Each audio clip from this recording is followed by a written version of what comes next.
Didn't mean to do that.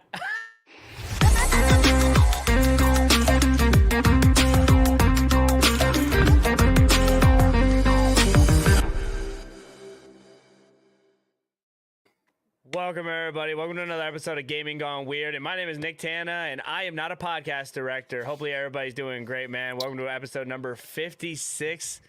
Big 5-6 of the pod, man. Welcome to the podcast where we talk about everything and all gaming news with a little bit of twist of weird games that we find on the internet. Hopefully, everybody's doing good, man. I keep on saying that because I really hope and pray that you guys are just doing great on this beautiful fall day. I can officially say it's fall, right? 100%. It's cold. It's fall, man. Ready to go trick-or-treating and eat some chili, man. On the right side of me, I got my main man. He's rocking the Star Wars shirt today. My man, Pete. Pete, how you doing today, baby? I got to say, Star Wars for me has been slowly falling down in the ranks of popular culture for me. Yeah. It's fallen down the ranks. Rewatched some of the Lord of the Rings, and I'm like, this is clearly number one. This is clearly like the best fantasy story, and I don't want to dive in. Everyone goes, well, you've never read these books. It's the best one. I do not care. And for me, Harry Potter's kind of like on the up a little bit. I love Star Wars is on the down. They're passing. Harry Potter. They're passing right now. A good friend of mine told me that the Quidditch game is out, or the closed beta. They're starting to get invites for it. Yeah, so I played. Check your emails. You can't say nothing though, huh? Ain't that crazy? You're not allowed to say anything about it. You can't. You can't. Ain't that crazy? Oh, like the suspense is killing me. Yeah, the NDAs are out. It like there's a big warning that pops up on the screen. It was like, if you post anything, like we will find you. Oh my god! It doesn't let you live stream it in Discord. Like the game will crash. Basically, it'll fail. Oh wow! They don't want no words about it. That's insane. Well, yeah. The real question is, why didn't you get your boy a code? A code was given to me, so you got to hit up Coco because he got the code. All the times I've had him on here, I can't even get a code. Yeah. You gotta hit up Coco for the codes. Yeah, wow, I get it. Now, see, I really know who my real friends are. Mm-hmm. Apparently not. Jerry says I have friends. Apparently I don't. Not today. Yikes, man. Yikes. So Pete, man, what's been new with the gaming world for you, man? What's been played? Finished and 100%ed a game we'll talk about at the end of the show. A little short game, if you will. On Game Pass, a delightful little indie title from 2019. But we'll talk about that later. But finished that. 1,000 scored it today, actually. Been playing Sea of Stars on the Switch, which has been great. And I guess we'll be looking for the new game to start this week. We've got at least one or two more streams this week, so we'll jump back into Baldur's Gate. Finish Cocoon. I think we talked about that though. We did. I low-key think one of us needs to play the Assassin's Creed Mirage game. Like I think it's only right because we did talk about Assassin's Creed for like a good 3 episodes. Like it's on Game Pass. It's not on Game Pass. You got to pay the $50, but it's only $50. It's about a good like 15-hour game. Like I feel like it'd be right if someone just took the hit on the $50 in the bank account and started playing it. Like if you need a game, I'm stuck, bro, because I can't I have a lot on my plate. Mm-hmm. Like my video games, when it comes to my plate, it's starting to look like Thanksgiving because like right now I'm about I'm about 8 hours in on Liza P. Dry. Excuse me? I've seen your plates, dude. I've seen your Thanksgiving pics. That's about a 4 out of 10, dude. That's about a 4 out of 10. We're not gonna talk about anybody's Let's Thanksgiving plates. We can find it. Go ahead and find it. Go ahead and find it. If you find it, I'll post it. You want to go ahead. You want to do all that work. But guys, I've been playing Liza P. If you guys don't know what Liza P is, it's a basically a Souls-like game, and it has to deal with puppets and stuff like that. So basically, puppets take over the world or like this little area, and it's just ran amongst puppets with like very few humans. But you're a special puppet, and your name is Pinocchio. And basically you're going through defeating bosses, eliminating any other puppets you see in your life or like in your way. But the thing is with you, when you're a puppet, puppets can't lie, but you can lie as a puppet. So like that helps you get through the area and find to manipulate your way into certain areas. And Lies of P has been one of my favorite games so far. I think it's definitely one of my favorite Souls-like game, and I actually prefer it over Bloodborne than Bloodborne. So Is Souls like a new kind of descriptor? So Souls-like is a game that's not in the Dark Souls series, but acts like one. Okay. This game is pretty much a copy and paste of like Bloodborne. But it replaces like the plague with puppets, and like it still has that like dark, eerie area. Everything else seems the same. Like when it comes to shortcuts, unlocking shortcuts is the same. When it comes to the way you heal and you level up, it may be like worded different, but it's basically the same thing. So Souls-like has been really popular over the past few years for the just the fact that like Elden Ring's been doing really good. People love Bloodborne. Sekiro's been doing. Sekiro was a really popular game. Really popular. Lies of P review in 2025. Yeah, you'll catch it on episode 206 of Gaming Gone Weird. Tune in. Don't forget. Set your calendar. Don't forget. They just figured out you would never get around to reviewing it. You know what, man? All right. Well, what have you been playing this week? Lies of P. Lies of P. I've been Just also playing Sea of Stars. No, I've been also been playing Sea of Stars. Okay. With Sea of Stars has been a really fun experience too. I'm about a day worth of like Sea of Stars, and I'm still not done with it yet. But Sea of Stars is like beautiful. I can't tell you where I'm at. I don't want to spoil it for you, but I think after like the 10-hour mark, it gets a little juicy. You may think you're just starting, bro, but you get to that 10-hour mark. Oh yeah, you're like, okay, now we're getting into some stuff. We're into some stuff. So yeah, man, Sea of Stars, Lies of P, nothing but games. Again, thank you guys all for being here. If you guys want to help support Gaming Gone Weird in any way, shape, or form, you guys can send a KYN chat at kynchat.com. Have your questions read on the air, or it just helps support me and Pete, keep the lights on, all that good stuff. And also, if you want to support for free, which is always an easy way to support, the best way of doing so, guys, is just stop what you're doing. Go hit that like button. Comment after the fact if you guys are watching this after the fact. And subscribe if you want to catch this show every week at 8 p.m. Eastern. Pete, what is the question of the day for the adoring folks? Question of the day today, and we're going to stick with the dark theme a little bit. What negative has come out of your life for the love of all things games? Bad habits you might have picked up, had to break, lost friendships, lost relationships. Did you spend money on stuff you shouldn't have spent money on?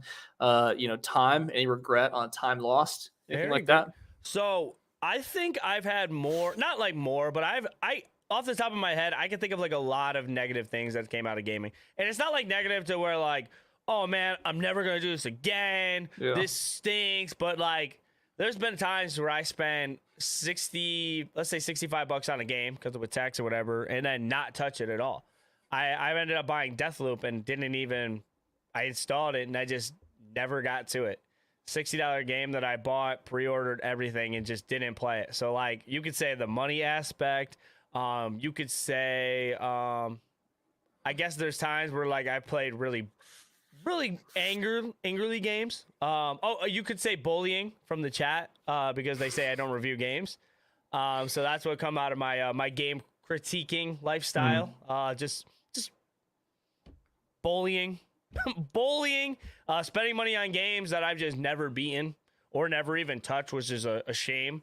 And also I play Madden every year, so you can only imagine the rush that goes through me. Yeah It's like a bad habit. Mm-hmm. Yeah, it's not all positive, man. It's like it can be an expensive hobby. Clearly, if you look at your setup, you can say, "Hey, man, I've spent a lot of money on this." I think there is some time lost. Like back when I was playing WoW a lot, like I think there's a lot of time lost there for me that I probably regret to some extent. I mean, I don't buy a ton of games. I think Game Pass has been like really, really nice. Alternative to buying full titles.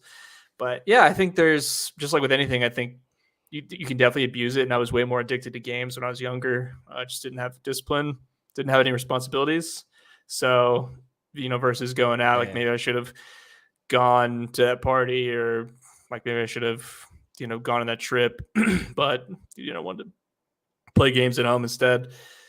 Who knows? Who knows what could have come of it? That's a big thing I always think about too. Like, think of all the times like, oh, I could have went out that day, or I should have, like, maybe your parents invite you out somewhere instead of like you going out. You're an introvert and you stay inside. Like, I think about that all the time because it's like, oh, you'll never get that back. But I mean, sometimes you just don't be feeling like doing nothing. Like, I'm a hermit, man. Like, I can sit there and talk, but there's just times where I'd rather just go in, play the video, or like just play the video game inside.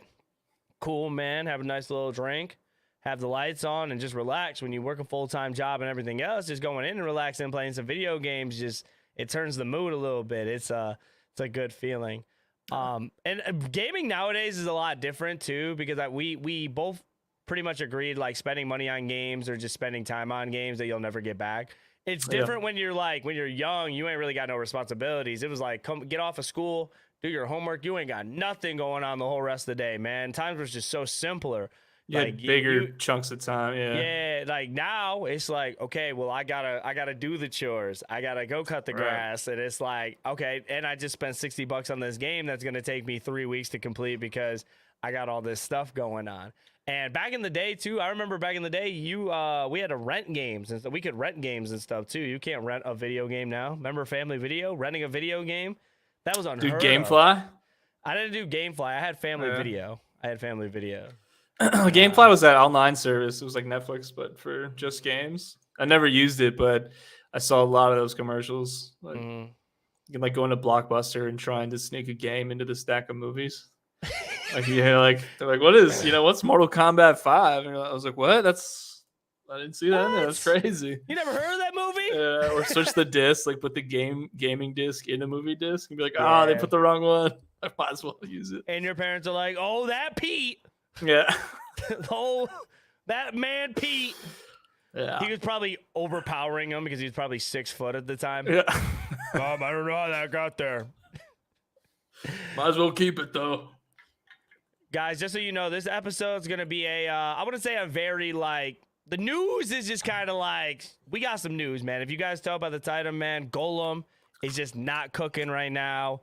We're also going to be talking about the Unity stuff that's been going on. So a lot of topics in here are going to be a little dark, a little whatever. But first, obviously, your boy Nick Tana has to come in hot because, he gives you guys the games that are actually releasing this week for you guys to spend your hard-earned money on. If you guys didn't know, Forza Motorsport came out for the Xbox Series X and S. That came out yesterday.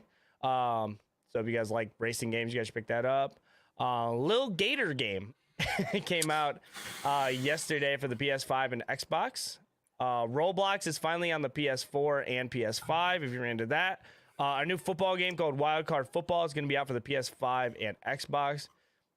And then, last but not least, we have Lords of the Fallen, which is going to be releasing this Friday, and it's going to be for the PS5 and Xbox X and S. Have you heard about Lord of the Fallen? Only what you have told me. So Lord of the Fallen is basically like the Elden Ring clone.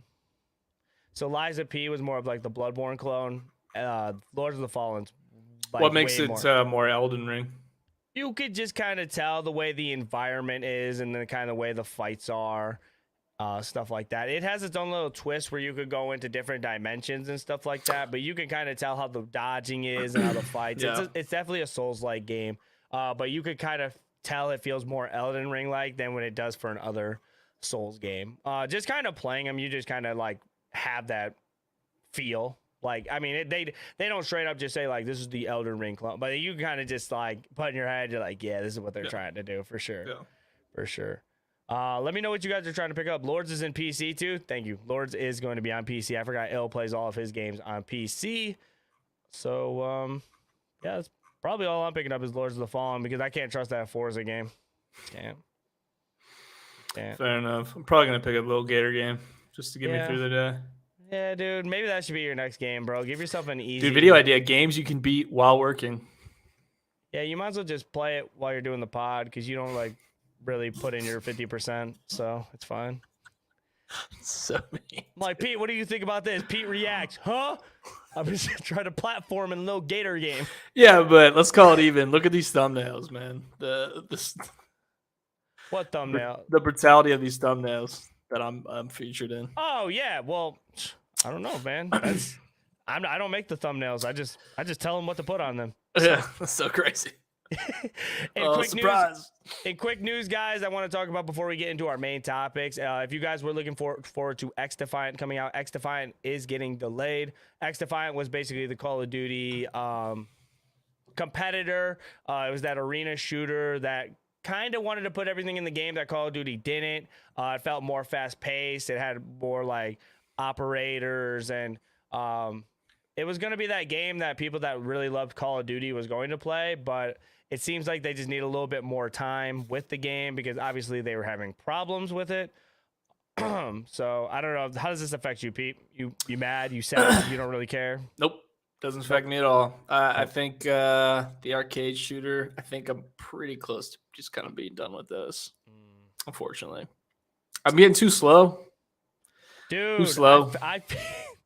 I'm slowing down, dude. Everything's slow. That's why I talk about video games. I don't play them because I'm just getting old and withering away. Like, it's just easier for me to just explain to you guys what I would do and just not play it. Let me just review it. I can't play it though. Right. I'll just sit on the couch and just be like. I started switching games to easy. I know how I feel about it. Yeah. You ain't playing your game on easy mode. There ain't no way. That's true. I'm not. Man. But yeah, arcade shooters, man. Call of Duty's changed so drastically for me, and just the way the community is now, and like just the online, the bullying that goes on, being the old man in the team. Like people just don't have patience for it anymore. So, come on, Pete, you're like 5 and 20. Ghost Stories, you're throwing, bro. Just uninstall, dude. But they say way worse things. Report Ghost Stories. He's clearly throwing. Yeah. Like, I was trying with everything in my heart. But that's the thing, is like when you try but do bad, then like he's obviously throwing the game. Like report him for being a piece of garbage. Tim, you're gonna start this week playing video games. By the way, one day I'll start playing video games. You're gonna start this week. Let me know what the first game is that you play. Start tonight. I want to know next pod. What's the game you're gonna be playing? In other news, guys, the first topic of our day and the main topic of our day is we're going to be talking about the game Gollum, Lord of the Rings Gollum. Yes, we've talked about this plenty of times on the podcast, but we had to bring it back for several new reasons. Now, this is Pete's Tinder profile picture, but at the same time, they used it for Gollum's backstory. If you guys didn't know, Lord of the Rings Gollum is happened to be one of the worst games that came out in 2023 due to Metacritic because it's ranking around about a 32, which is very low. 32 out of 100 is not good whatsoever. It's crazy it got 32. Mm-hmm. So the game already had its problems from the get-go. The platforming was really bad. The storyline was very dry. The game mechanics was very broken, and it looked like crap. It looked like crap. For a AAA title, the budget was super low. And I could go on and on about why this game was bad. But it came out with more news in these recent past few days that the apology letter that was written to the fans about the game being so bad, you would think like, oh man, I'm a developer. I just care so much that like I put out this really bad title for everybody who just loved the Lord of the Rings fandom and really got excited for this game and spent their hard-earned $60 working in the 9-to-5s in the cold hours, or maybe just falling asleep and on their 5th cup of coffee at the office, and they had to buy this game. You'd think that the letter would mean something, but no. This letter right here was typed out in ChatGPT, ladies and gentlemen. ChatGPT, you are a CEO and you are the lead of your team of a $1 million company, like $1 million, bro. And you come out of here and you have a robot type your sorry letters. It says, "Dear players, we would like to sincerely apologize for the underwhelming experience many of you had with The Lord of the Ring Gollum. Upon its release, we acknowledge and deeply regret that the game did not meet expectations we set for ourselves or for our dedicated community. Please accept our sincere apologies for any disappointment this may have caused.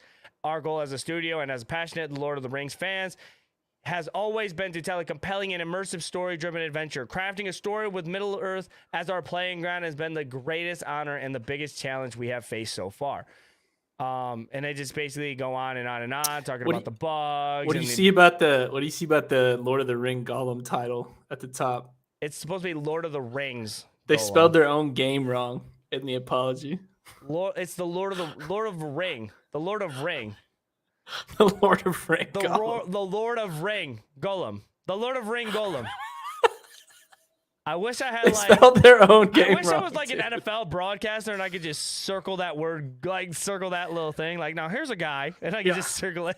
The Lord of Ring Gollum doesn't know grammar. Oh my God. Patrick Mahomes. Aaron Rodgers. Live look at Pete's reaction right here. Pete, me trying to read this apology. Pete, what is this doing for you, man? Are you accepting the apology, man? Is he allowed to come back to the cookout? What's the deal? That's about as much care as they put into the game itself. So, no, you're not invited. You're not coming back. Not only did you, dude, I don't even want to get into this, to be honest. No, go ahead, bro. Like, every time we talk about Gollum, you get like super fired up. So I'm gonna need you to lock in. Because it's like, it's insulting, right? You took a game, you knowingly released it when it wasn't finished. You knowingly charge us full price, and then you were too lazy to write a 1-page apology. I'm like, how are you guys in business at this point? Or are you just so frustrated you said, forget it? I don't even have like I don't even have the fortitude, the inner strength to write my own apology note. I would never buy another game from these guys, honestly. Can't trust them. If you can't even take the time out of your day to write a letter to your fans and the people that actually spent their hard-earned money on this game and actually took the time to play it, and you took one of the biggest IPs to sell titles, and you just duped everyone. This game literally insulted anything AAA gaming. It just put a big fat L on all of it. It's bad. And Lord of the Ring, you insulted Lord of the Ring. Right. Imagine. So I'm gonna kind of bring up Harry Potter for this, and you guys can take this any way you want with it. But people that don't even play video games like all the time, or may not like have a game console or anything else, if they like a series or a show or like a title that much, and it's like, hey, we're gonna release our first game. Which Harry Potter released games like in the past, like for GameCube and PlayStation and stuff like that. But Hogwarts was a game that it was like, that's the Harry Potter game. That is like your experience in the world as a student at Hogwarts. You get to pick your where you get to be for your class. What is it called? Your house. Your house. I'm sorry. Your house that you get to be for Hogwarts. You get to explore everything, meet important characters of the game. That was the first game to do that for the Harry Potter series. And people went out and bought Xboxes and PlayStations to want to play that game, or maybe built a PC. Call me crazy, but there probably are people that really did do that. So when it comes to the Lord of the Rings, I can kind of say the same thing, right?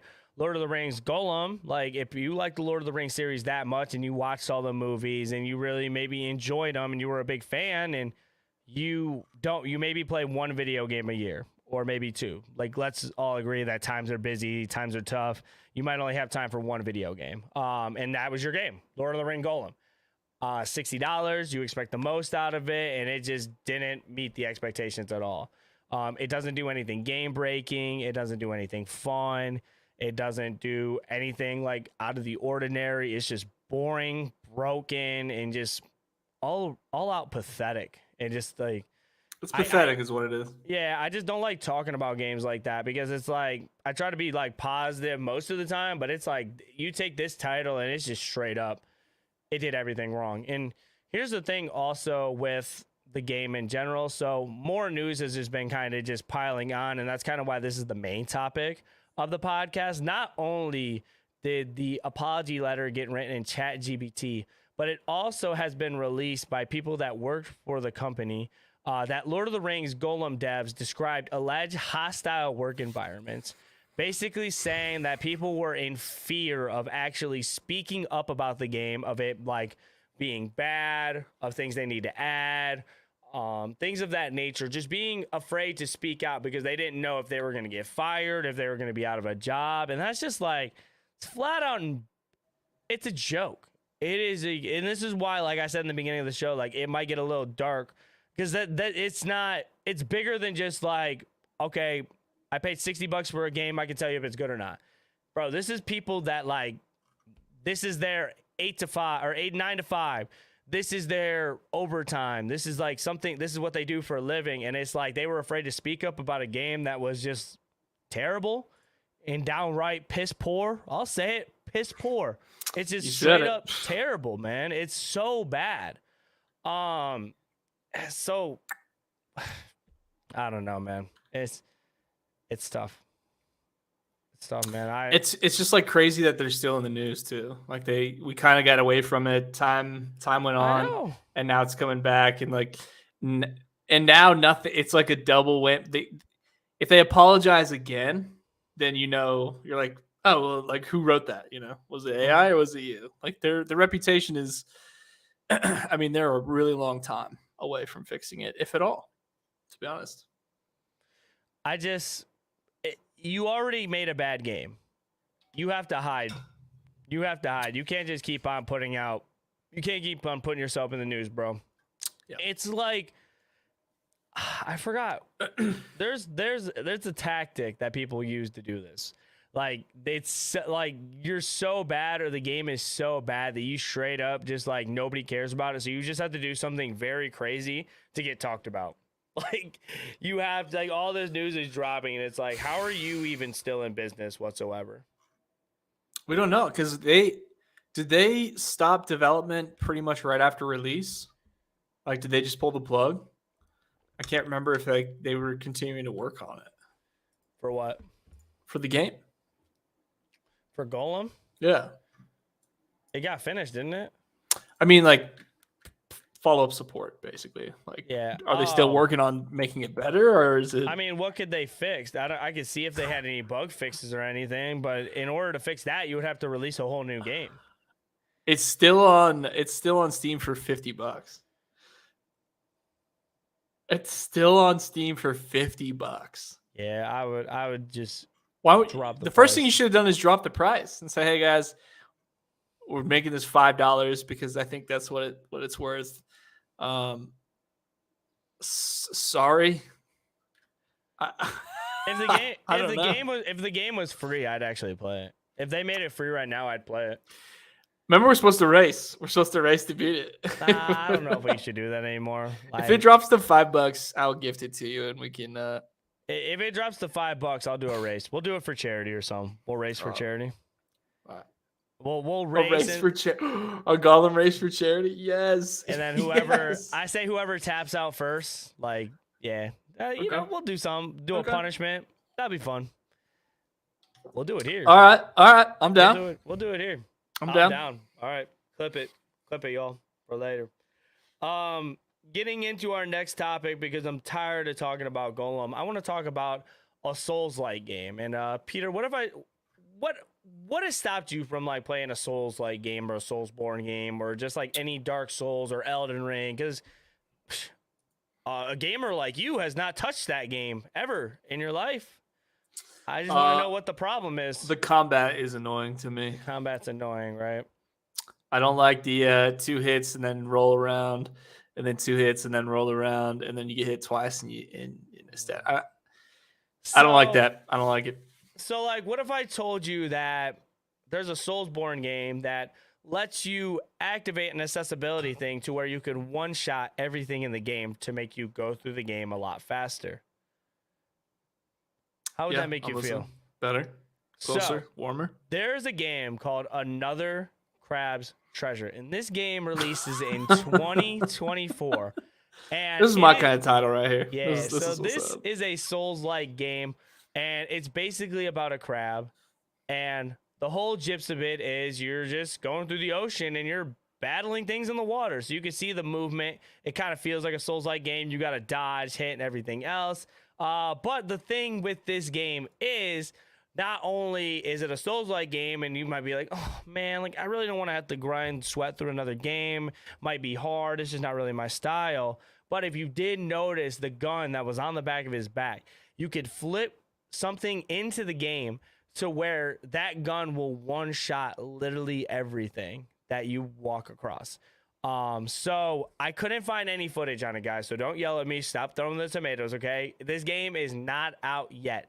Okay, the only thing that is out is the demo, so I will have to play the demo and have to show you guys next week or something, but just know, in fact, that this Souls-like game, it literally one-shots everybody. I watched somebody else play it, and basically this crab just pulls out a gun and just goes whap, whap.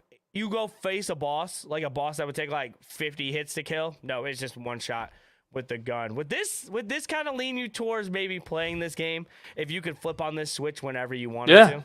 Yeah, 100%. 100%. Interesting. Well, because like Sea of Stars has a setting like that with the runes and stuff, so you can. Yeah, but like we're not make talking the about game right. One-shotting something though. Like we're talking about you pulling out a. You're like, the speedruns with that game are going to be crazy.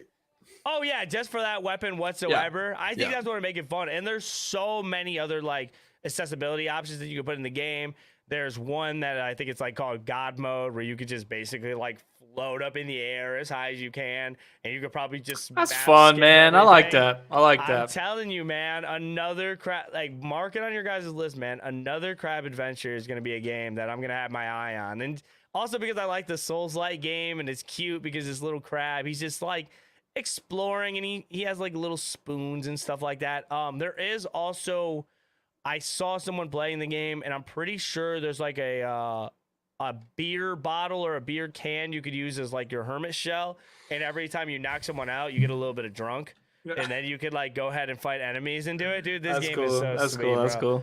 If I hear any more info about it, guys, I'll let you know. But this game comes out in 2024, and I was geeked to kind of share it because I'm like, Souls-like games are hard, and some people just can't hang. So like, hopefully, it will just kind of like. I can't hang. Yeah, hopefully it brings in like a fun audience, and like how Pete said, it might bring in like a fun thing where people just kind of like speed run and just play the game and just make it a fun thing. Yeah, I dig it. I'm looking forward to it. Coming in at the next topic, we're going into topic number 3, guys, and me and Pete are gonna go ahead and give you guys our feelings about how we feel about Modern Warfare 3. And no, we're not talking about Modern Warfare 3 from 2010. Unfortunately, we're talking about the new Modern Warfare 3 that is coming out in 2023. We went ahead and we've been kind of. Yeah, because I was doing research. You could ask Pete. I was doing research like maybe like 15 minutes before the show starts, and I'm looking up Modern Warfare 3 maps, and what pops up? Modern Warfare 3 maps from 2010. I'm like, what do I got to type in? Why? I typed in Modern Warfare 3 weapons, and the ones from 2010 pop up. I'm like, why? Why would I be talking about this one? I was like, what are we doing? I'm gonna go ahead and kick it off to Pete real quick, and he can give his feelings about the games. And I'm gonna go ahead and show you guys some clips from the multiplayer trailer and what we saw. Look, I just don't want you Call of Duty fans to get sucked into the same thing and go, hey, it's gonna be different this time. Like, how many times do you have to be gaslit into thinking the next Call of Duty is a new Call of Duty? They're bringing a bunch of old maps back. That's not new content. It's recycled content. From the gameplay clips that I looked, I watched a video about comparing the new ones to the most recent one. It's very hard to tell which one's new except for the new maps. Some of the reviews I've seen about it are talking about how so Call of Duty has a really, really great gunsmith feature, in my opinion. I think it's got really cool ways to custom, they give you a ton of customization options. It's always been that way. We've all worked on and earned camouflage in gun skins. We've all done that. I think they have a really solid gunsmith feature. Problem is with Call of Duty, after about a month, all of the top people who play it 10 hours a day and all the pros go, this is the best loadout. If you want to win games, you have to use this. So you start here and then it just slowly shrinks down to here. So you have 58 guns, but there's a meta, so really you should only be using like 2 or 3. I don't know. I feel like gun balance is probably pretty difficult, but that's what always happens. And then, 2 months after release, it's going to be said this is the worst one ever made, and everyone's going to reminisce on Black Ops.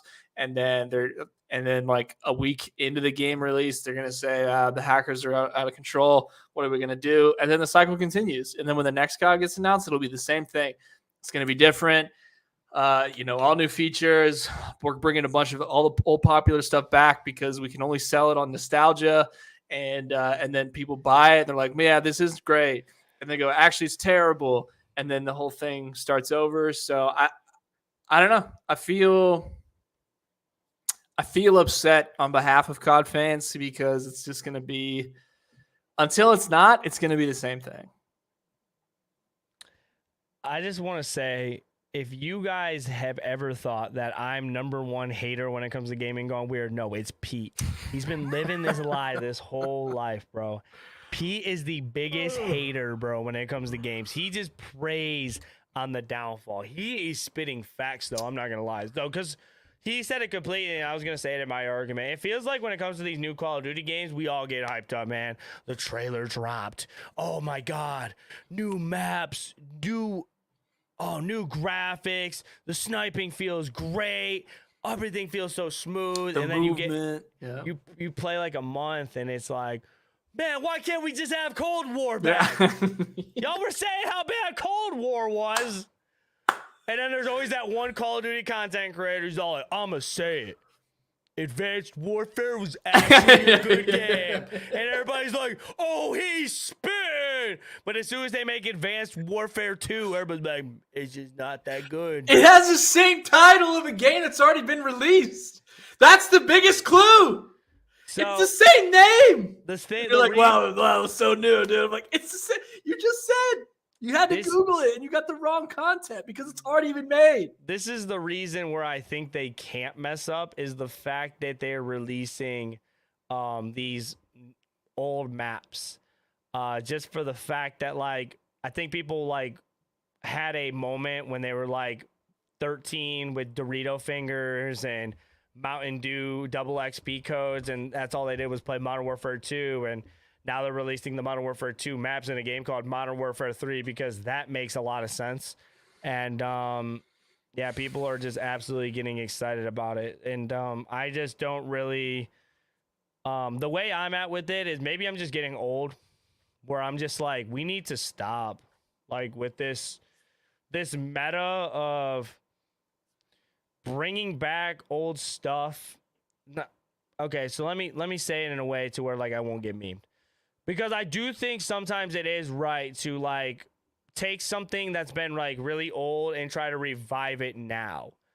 But when it comes to Call of Duty, like I feel like they're just not allowed to do that. And like that may sound like a hating thing to say, but it's like you have the money to make these out of world maps, these crazy ideas, anything possible. And you could take a shot, man. Take a shot. And if it don't work, you come out with another game every year or two anyways. So what if the map doesn't like, okay, this map flopped. Oh, well, it's not like you guys aren't going to play Nuketown 24/7 anyways. Like that's what you guys do. I'm just like, the old maps are just not my thing. I get like you guys, okay, so chat's saying I'll take old maps over trash maps. No, because like it adds, and you'll pay full price for that. You're gonna rebuy that. You're gonna pay $70 for Call of Duty to copy and paste maps into the game for nostalgia. Nah, like I mean, it comes to me where it's like you gotta adapt and you gotta like try out the new stuff. If it works, it works. If it don't, it don't. You play it. You play the game. You play a new version of the game next year, anyways. Right? I don't think it's a bad thing. It just recognize it's a selling point, right? So you say, oh, I've got this new game coming out. What does the new game have? All the old content. Okay, well, then don't call it a new game. It should. Map skipping's back, which I think is cool. Should it be a new game or should it be an expansion? Should Overwatch 2 have been a new game or should it just been DLC? I mean, like, Overwatch 2 is that's way different. Overwatch 2 isn't doing anything different. They're just finding a way to charge people for content now. That's it.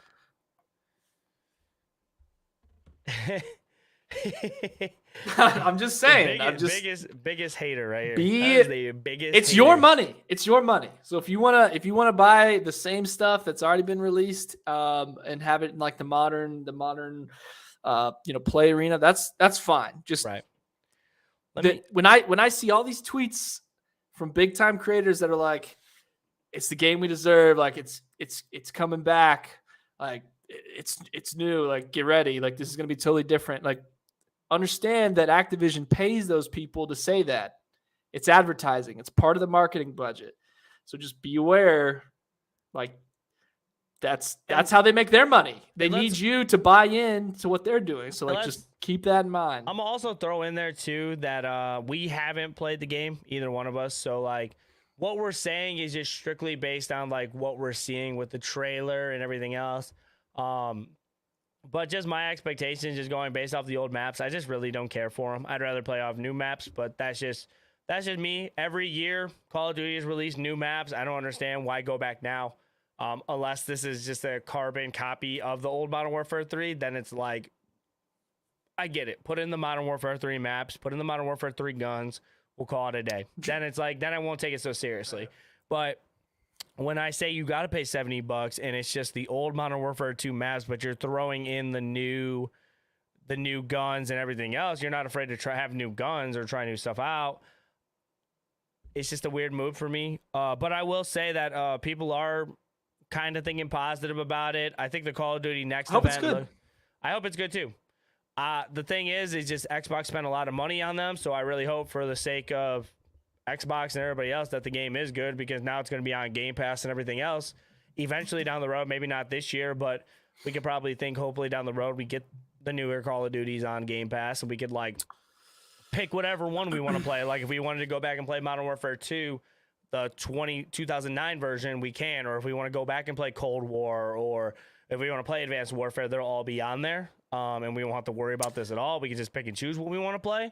That's the hope and expectations for it. Master Chief Collection did a great job of that. I thought like you can actually go into that and you play it as the game was. I thought that was great. I thought that was a really cool way to do it. And like, but they didn't pretend it was this new thing. They said, this is all the old stuff packaged. Here it is. I was willing to buy that because it came with a bunch of stuff, but like, I don't appreciate, and you guys shouldn't appreciate it either, to be honest. Like, don't accept, like, it's the same name. Now it's going to be a new, marketed as a new game. Does it really deserve its own title, or should this just be DLC? Should they trickle these maps in?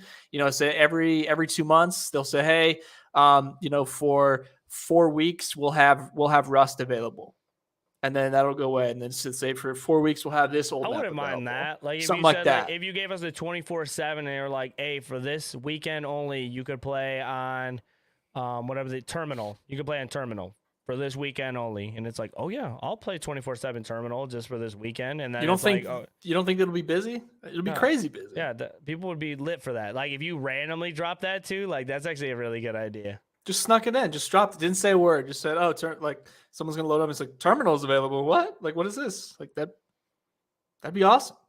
Let me know what you guys think in the comments down below. Sorry, I'm interrupted on that. I apologize. But you're fine, bro. Don't ever apologize. All right?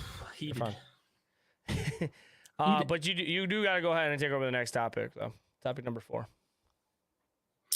So for topic number 4, if you guys remember a couple weeks ago, I guess maybe a month ago or so, we talked about Unity, which is an engine that games can be built on, and one of their revenue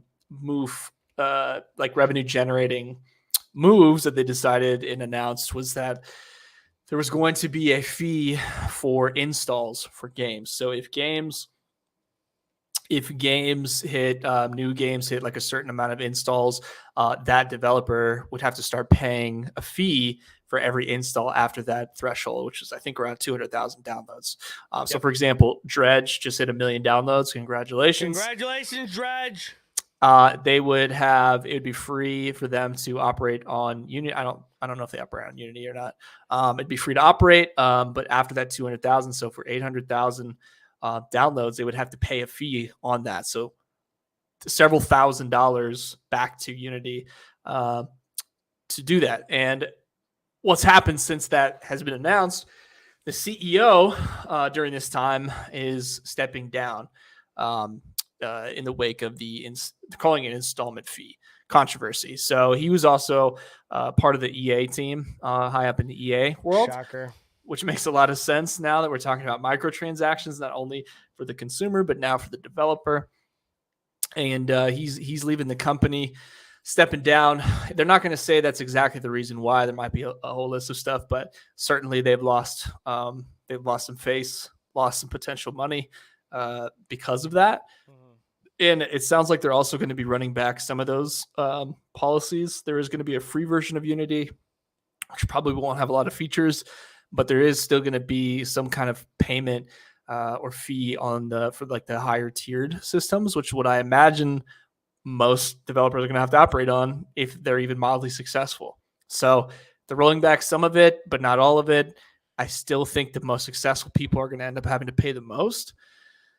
And then I also found this other article where he was actually quoted by saying that people who calling game developers who don't focus on implementing monetization or microtransactions are some of the biggest effing idiots in the industry. So he actually said this in a live interview with a major publication.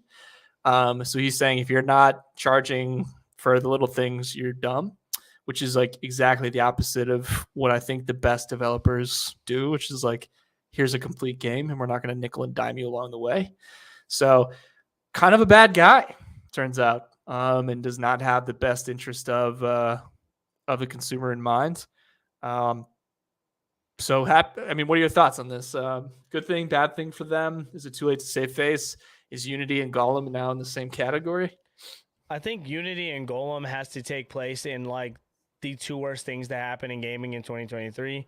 I just hope that down the road that something changes for the platform in general, because I think that these small studios that actually use Unity and they use it to make their games and stuff like that, for them having to pay that installation fee is just a straight up like loss, and it's gonna drive people away from using your engine to create games off of.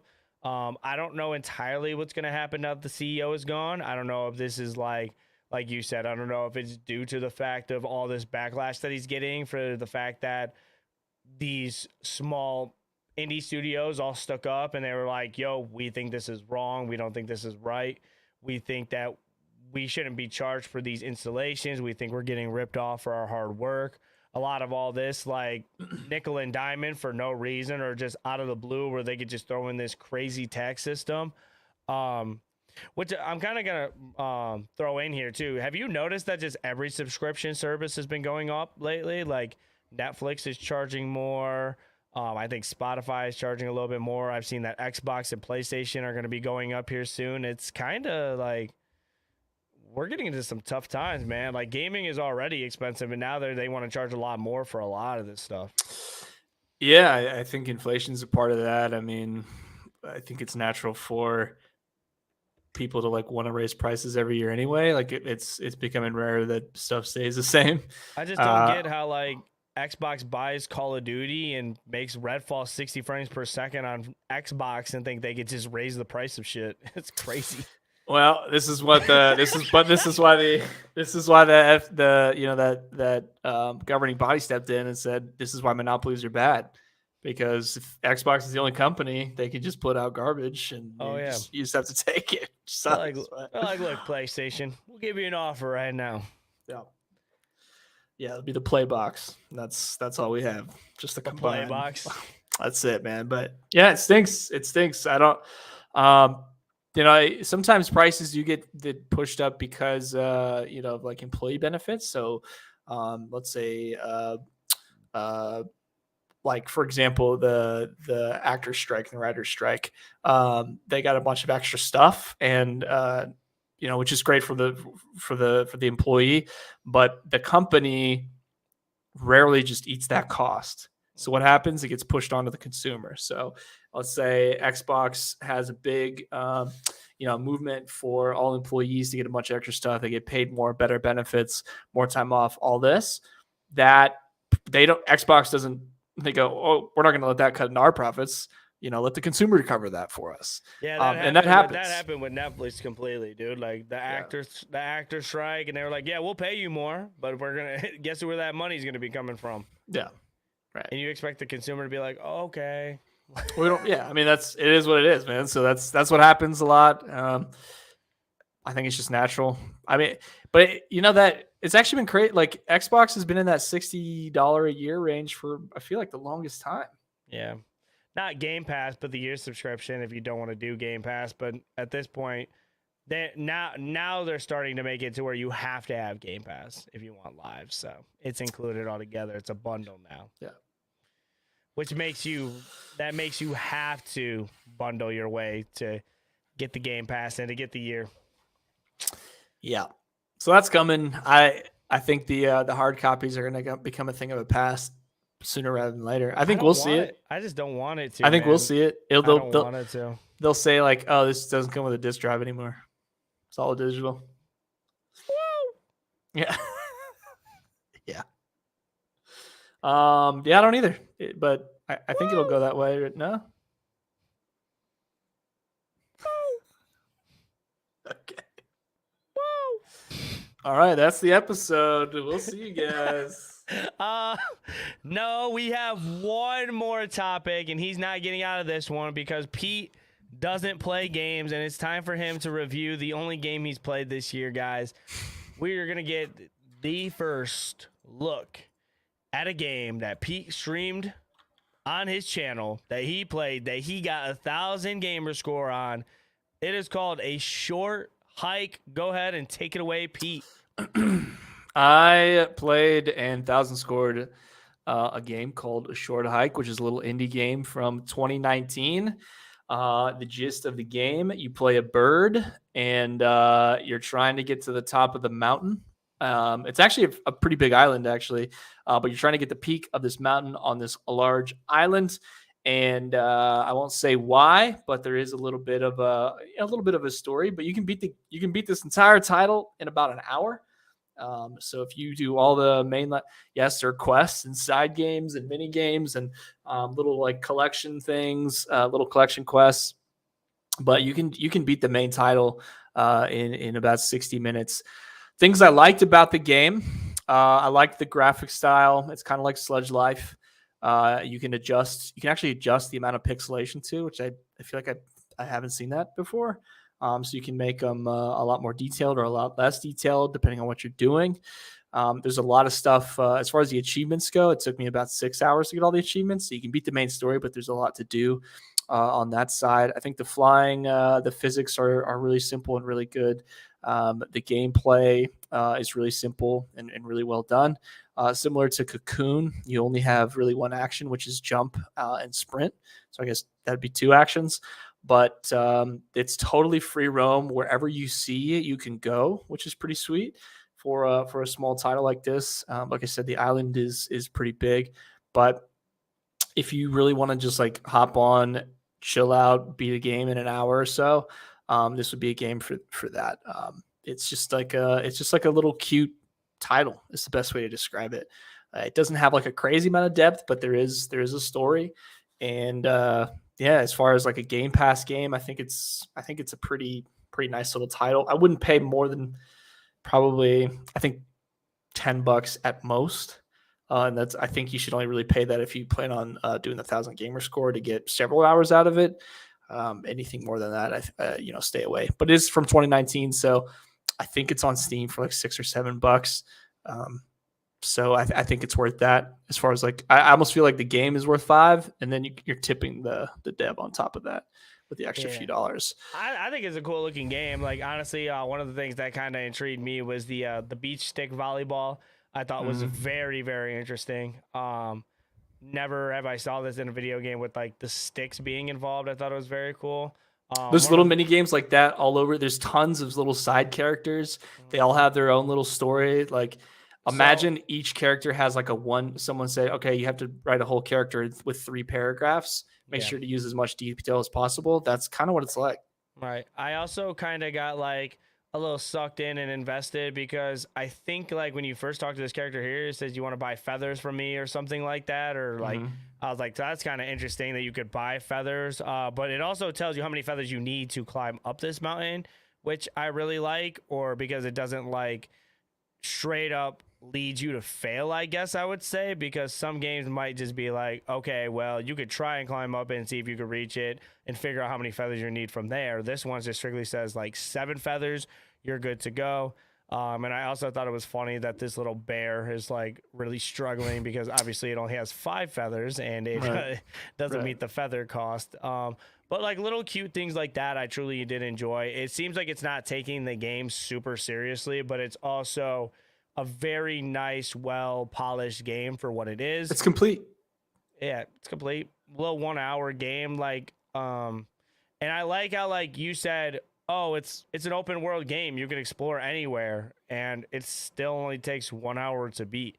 Versus like most open world games, you hear the word open world and you're kind of just like, how many hours is this gonna be? 50, 60, 65. And I really like the way like I don't know, man. I just been truly enjoying like games that graphically look like this over like games that I've seen that have like really great graphics. Like I feel like this just is like a aesthetically pleasing art style. Sure. Like the colors are very nice, like the pixels are very cool. Like it's a little different. So when you see something like this, it's like it just feels nice. It feels nice, and I like the way the water looks and stuff too. So game, man. Dude, honestly, like the most impressive part is the map. It's a really big map. And one part I did find kind of annoying is you can't control the camera. So whatever section that you're in, the camera will adjust accordingly. And there's no map, so you can't open a map or look at anything. But it's got all these weird little additions. So, there's like some hidden tunnels that you can stumble upon, but you need a pickaxe, but you don't know where the pickaxe is. There's no map. All you get is a little compass in the corner. And when you have to memorize the map as you're playing it, like, oh, I know where this is. Like there's little tunnels to skip stuff. There's a fishing element that you have to collect fish for this old guy on a boat. There's islands off the main island that have little secrets. There's treasure maps where you have to follow the clues. So it's actually a ton of content packed into this really, really short game. Like there's like all these little, and there's not one way to accomplish stuff because you can climb and fly to wherever you see. You don't have to take that path. Or if like you go down this path, you're like, I'm kind of stuck here. You got to go back and like find a different path to accomplish whatever you're trying to do. And then maybe you collect this thing from this one character, which unlocks this path. Now I have this path as an option. It's like a ton of stuff packed into a really small title, which I think is great. There's just like little hidden Easter eggs all over the place, and random stuff, which has nothing to do with the main story, which is, I think, great. It's like you said, I think it feels complete. Nice. So, yeah. Recommend it. Thank you for the review, Pete. I appreciate you, man. Yeah, man. Guys, thank you for another episode of Gaming Gone Weird. This has been episode number 56. We sadly got to wrap it up for tonight. If you guys want to check more Gaming Gone Weird, you guys can check us out at Know Your News on YouTube. And you guys can check this show out, Gaming Gone Weird, 8 p.m. Eastern every Wednesday, where we talk about everything gaming news and weird games that we find on the web. Make sure you guys like, sub, comment, all that stuff. Pete, tell the people where to find you and what you're working on. NotGhostStories and Ghost Stories Gaming on all things social. We'll be continuing our Let's Plays of, and this week I think we're going to continue on Baldur's Gate. We took a little bit of a break to play Short Hike and Cocoon, and then just playing Sea of Stars on my own, and then just making short form. Appreciate it, man. Thank you guys for watching. My name is Nick Tana. If you guys don't know who I am, I critique video games and just review video games from AAAs to indies, all that type of stuff. So if you like that type of content, make sure you guys check me out at YouTube at YouLoveNickTana. Follow us both on Twitter to keep up with everything gaming that we're doing and what we talk about. We do get into the gaming topics on Twitter, man. We get a little heated. Gets a little heated on there. So definitely want to check us out there. And then also, if you guys want to watch me play Liza P, I am streaming Liza P on my Twitch. Fun game to watch. Fun game to watch. About 4 days a week. So if you guys want to check that out, it's twitch.tv/YouLoveNickTana. Other than that, be safe. Tell somebody you love them. I'll catch you guys next week for more gaming gone weird. Peace.